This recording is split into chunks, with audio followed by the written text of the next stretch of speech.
প্রিয় বন্ধুরা, তোমাদের সকলকে স্বাগত জানাই অপূর্ব মানা হোম টিউটর ইউটিউব চ্যানেলে। তোমাদের সপ্তম শ্রেণীর পরিবেশ ও বিজ্ঞান বিষয়ের মডেল সেট নম্বর 3 নিয়ে ক্লাস করব।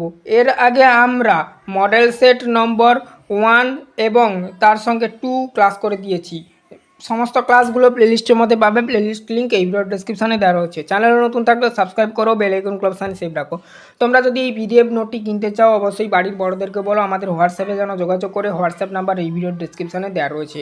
ঠিক আছে, চলো শুরু করছি আজকের ক্লাস। সঠিক উত্তরটি নির্বাচন করে পূর্ণ বাক্যে লেখো বলা রয়েছে, দেখতেই পাচ্ছ। তোমরা তোমাদের বইটি খুলে উত্তরগুলো লিখে নিতে পারো খাতাতে এবং দাগিয়েও নিতে পারো বইতে। দেখো, আলোক রশ্মির গতিপথে কোনো অস্বচ্ছ বস্তু থাকলে ছায়া উৎপন্ন হয়, তার কারণ উত্তর করবে আলো সরলরেখা চলে বলে। তাহলে অপশান এ করবে উত্তরটা সেই দিক দিয়ে। আলোর পক্ষে বায়ু হলো উত্তর করবে স্বচ্ছ মাধ্যম, অপশান এ করবে উত্তরটা। তারপর 3 প্রশ্ন দেখো, সমতল দর্পণে পার্শ্বীয় পরিবর্তন দেখা যায়, অপশান বি করো মানে অক্ষরে। ঠিক আছে, ও অক্ষরের কি। 4 দাগের প্রশ্ন দেখো, কোনো দণ্ডচুম্বকের চুম্বকত্ব, অপশান সি করো উত্তরটি 2 প্রান্তে বেশি। তারপরে 5 দাগের প্রশ্ন দেখো, আবিষ্ট চুম্বকত্ব, অপশান বি করো উত্তরটি অস্থায়ী। 6 দাগের প্রশ্ন দেখো, তড়িৎ চুম্বক আবিষ্কৃত হয়, উত্তর করবে অপশান সি ভারতে। অ্যানিমোমিটার যন্ত্র দিয়ে মাপা হয়, উত্তর করবে অপশান বি তড়িৎ প্রবাহ মাত্রা।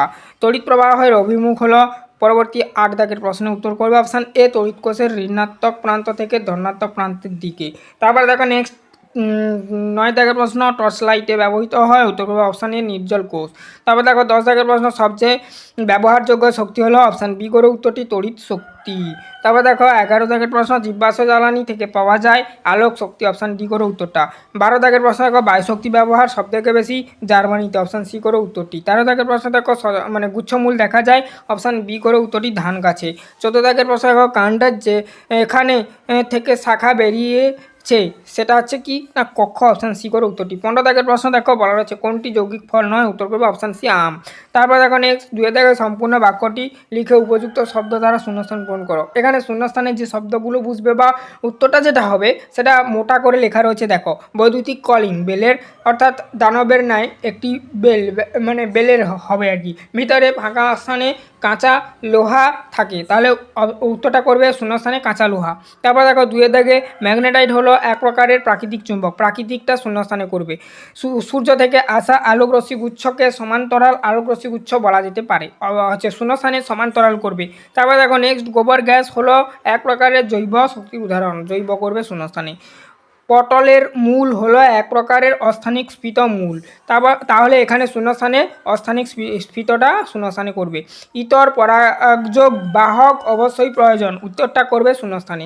তারপর দেখো নেক্সট 3 দাগে মানে এখানে বলা রয়েছে, দেখো এখানে বাক্যটি হবে, তো এখানে বটা কোনো কারণবশত টাইপিং মিস্টেক হয়ে গেছে, উঠেনি, বাক্যটি করবে। বাক্যটি সম্পূর্ণ করে সত্য অথবা মিথ্যা নির্বাচন করতে বলেছে। 1 দাগে বলা রয়েছে 3 দাগে, ইস্পাতে তৈরি কৃত্রিম চুম্বক স্থায়ী চুম্বক, এটা করবে সত্য। 2 দাগে বলা রয়েছে ইতর পরাগযোগ স্বপরাগযোগ অপেক্ষা উন্নত, এটা করবে সত্য। 3 দাগে বলা হচ্ছে সচ্ছিদ্র ক্যামেরার প্রকৃতি সোজা হয়, উত্তর করবে মিথ্যা। সঠিক তথ্য হচ্ছে প্রকৃতি উল্টো হয়, মানে প্রকৃতি উল্টো হয় আর কি।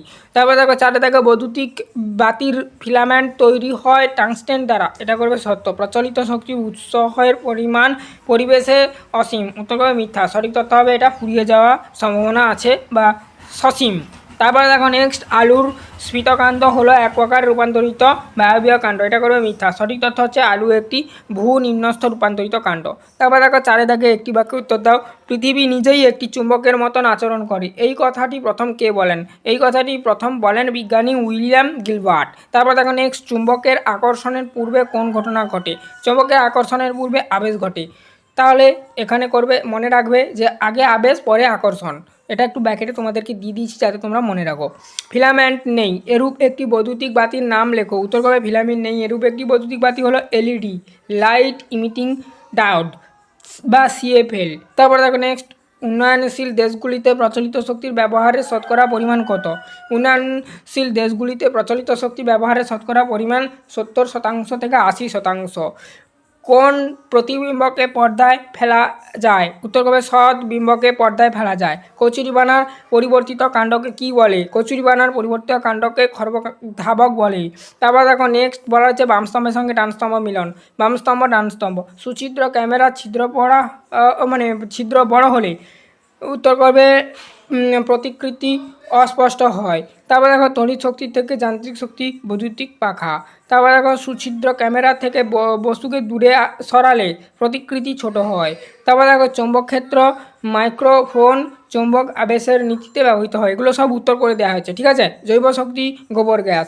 বীজের গায়ে অবস্থিত ছিদ্র ডিম্বক রন্ধ্র বা মাইক্রোপাইল। তারপর দেখো নেক্সট 3টি বাক্যে উত্তরিত বলেছে। পেঁয়াজ কাটার সময় চোখ জ্বালা করে কেন? পেঁয়াজ কাটলে পেঁয়াজের কোষগুলি কেটে যায় এবং তার থেকে এক জাতীয় এনজাইম, ঠিক আছে, ও সালফার যৌগ বাতাসে মিশে যায়।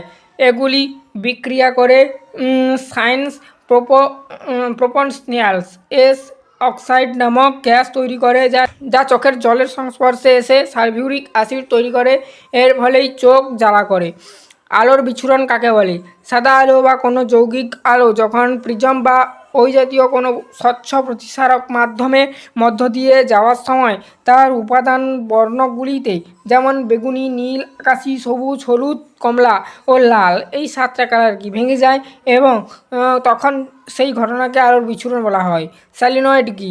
এটি অন্তরিত পরিবাহী তারাকে চ্যাপ্টা ও বা বেলনাকার আকৃতিতে অনেকবার পাকিয়ে কুণ্ডলী তৈরি করলে তাকে সলিনয়েড বলে। এর মধ্য দিয়ে তড়িৎ প্রবাহিত হলে এটি একটি দণ্ডচুম্বকের মতন আচরণ করে। পরবর্তী প্রবাহ বা এসি কাকে বলে? যে তড়িৎ প্রবাহের অভিমুখ একটি নির্দিষ্ট সময় অন্তর অন্তর পরিবর্তিত হয় তাকে পরবর্তী প্রবাহ বা এসি বলা হয়, ঠিক আছে। অল্টারনেটিং কারেন্ট আর কি? আমাদের বাড়িতে ব্যবহৃত বিদ্যুৎ এই জাতীয় প্রবাহ। বীজপত্রকাণ্ড বা হাইপোকোটাইল বলতে কি বোঝো? ভ্রূণক্ষয়ের যে অংশটি বীজপত্রের সংযোগস্থলে নিচের বা ভ্রূণমূলের ওপরে অবস্থিত থাকে তাকে বীজপত্রকাণ্ড বা হাইপোকোটাইল বলা হয় বা বলে। বীজের অঙ্কুরোদ্গম জলের 2টি ভূমিকা উল্লেখ করো। বীজত্বক নরম করা। জল শোষণের ফলে কঠিন বীজত্বক নরম হয়, ফলে ভ্রূণ সহজে বাইরে বেরিয়ে আসতে পারে। বিভাগীয় কাজ। জল বীজের সুপ্ত দশার অবস্থান ঘটায় এবং বীজের সঞ্চিত খাদ্যকে দ্রবীভূত করে ভ্রূণের খাদ্য হিসাবে গ্রহণযোগ্য করে তোলে। 3 থেকে 4টি বাক্য উত্তর দাও। একটি আদর্শ সরল ফলে চিত্র অঙ্কন করে মধ্যস্থক ও বীজের অবস্থান লেখো। এটা তোমরা বাড়িতে করে নেবে। 2 থেকে প্রশ্ন ছিল প্রতিফলন প্রতিসরণের 3টি পার্থক্য। বৈশিষ্ট্য প্রতিফলন প্রতিসরণ। মাধ্যমের সংখ্যা। এটি একটি মাধ্যমে ঘটে, প্রতিফলন ঘটে লিখবে। এটি 2টি ভিন্ন মাধ্যমের প্রয়োজন হয় বা ঘটে। রশ্মির দিক বৈশিষ্ট্য লিখবে। রশ্মি বাধা পেয়ে আগের মাধ্যমেই ফিরে। রশ্মি এক মাধ্যম থেকে অন্য মাধ্যমে প্রবেশ করে। তারপর দেখো বৈশিষ্ট্য লিখবে। গতিপথ পরিবর্তন, আপতন কোণ ও প্রতিফলন কোণ সমান হয়। রশ্মিচ্যুতি ঘটে ঘনত্ব ভেদে অর্থাৎ কোণ ভেদে আলাদা হয়। গিম্বল কি? গিম্বল ব্যবস্থা কি দেখে নাও, ভেরি ভেরি ইম্পর্ট্যান্ট। গিম্বল হলো একটি বিশেষ ধরনের যান্ত্রিক কাঠামো বা সাপোর্ট যা একটি বস্তুকে, যেমন ক্যামেরা বা কম্পাস, একটি অক্ষরের সাপেক্ষে স্বাধীনভাবে ঘুরতে দেয়। এটি সাধারণত 2 বা 3টি বলয় সমন্বয়ে গঠিত হয়। গিম্বলের গুরুত্ব। আলোক বিজ্ঞান, অপটিক ও ভিডিওগ্রাফি তোমাদের সিলেবাস। এখানে দেখো বিভিন্ন গার্ডিয়ান বা বিভিন্ন টিচার্সরা আমাদের নোটস কিনছে, তার জন্য এভাবে ভাষাটা দেওয়া রয়েছে। আপনার সিলেবাস এরকম দেওয়া রয়েছে আর কি। আলোর অধ্যায়ে আমরা প্রতিবিম্ব গঠন নিয়ে পড়েছি। কোনো বস্তু স্পষ্ট প্রতিবিম্ব বা ভিডিও পেতে গেলে লেন্সকে স্থির রাখার প্রয়োজন। গিম্বল ব্যবস্থা ব্যবহার করলে ক্যামেরা বা লেন্সের আর কাঁপে না, ফলে আলোর প্রতিবিম্ব বা প্রতিসরাঙ্ক কোণ সঠিকভাবে নির্ণয়টা করতে পারা যায় এবং ভিডিও ব্লার অস্পষ্ট হয় না। চৌম্বকত্ব ও কম্পাস দেখে নাও। চৌম্বকত্ব কম্পাসের ক্ষেত্রে গিম্বল ব্যবস্থা খুবই গুরুত্বপূর্ণ। জাহাজে যখন কম্পাস ব্যবহার করা হয়, সমুদ্রের ঢেউয়ের কারণে জাহাজ দুলতে থাকে। গিম্বল ব্যবস্থা কম্পাসের আটকে সময় আনুভূমিক বা সমান্তরালভাবে স্থির রাখে, এতে সঠিক দিক নির্দেশন সম্ভব হয়। তড়িৎ ও মোটর ইলেকট্রিসিটি। ঠিক আছে। আধুনিক বৈদ্যুতিক ডিম্বলগুলোতে ছোট ছোট ব্রান্ডলেস ডিসি মোটর এবং সেন্সর ব্যবহার করা হয়।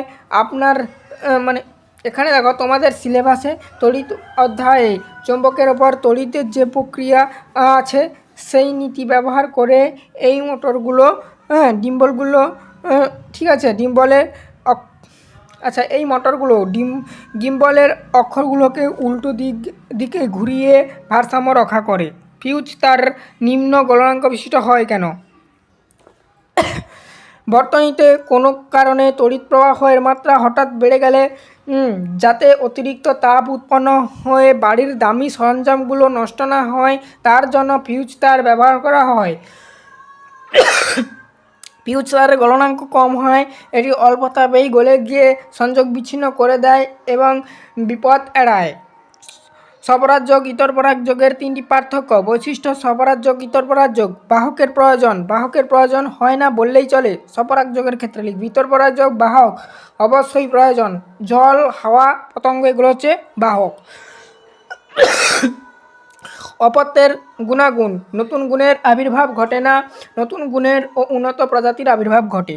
পরাগরেণুর অপচয় খুব কম হয়, পরাগরেণুর অপচয় অনেক বেশি হয়। এই ছিল মডেল সেট 3-এর সমস্ত প্রশ্ন তার উত্তর। পরবর্তী ক্লাসে আমরা মডেল সেট 4 নিয়ে আলোচনা করব। তোমরা যদি এই পিডিএফ নোটটি কিনতে চাও অবশ্যই হোয়াটসঅ্যাপে যোগাযোগ করো। তোমার বাড়ির বড়োদেরকে বলো অবশ্যই যেন যোগাযোগ করে পিডিএফ নোটটি নেওয়ার জন্য কম দামে।